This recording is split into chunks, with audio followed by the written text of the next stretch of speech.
Well, it's a good question. I am not, I might add, for a term limit legally. I think yours is the practical question. Never mind whether there was any limit. In other words, the expectation that is if I do what's right, I'm going to probably be out of here. Yeah, the answer is yes. You should all know, by the way, as I try to reveal my life as it went along, when I left, a lot of people said, you know, well, he's leaving because of the income tax, can't get reelected. No, Claudia and I discussed this. I was really looking forward to running again.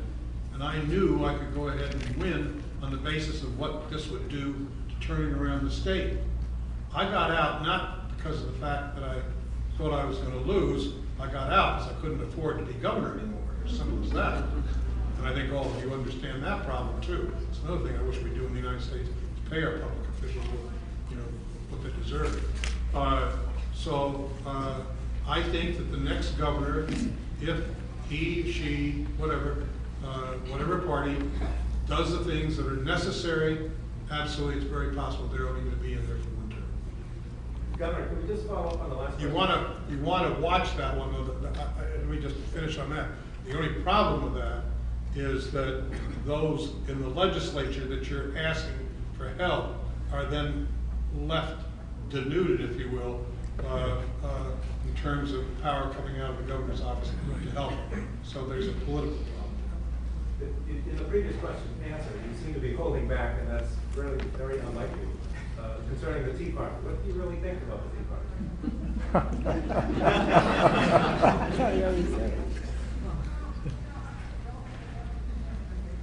I could only grade them on their conduct.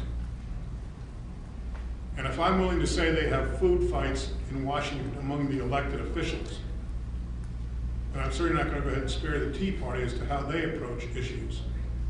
Their performance on health care alone is despicable. I have no problem with independent points of view. I have no problem with people saying I don't like Obama's health care plan. Fair enough. But you can do it in a civil way. I have seen very little of the civil coming out of the Tea Party. To say that they're nuts, it doesn't cover it all. Because they're very good people, I'm sure, that are well-intentioned. But the way they present themselves right now is just plain scary. Do I think they're going to have an effect in the election? No. I don't. In the long run, I have faith the American people will see through.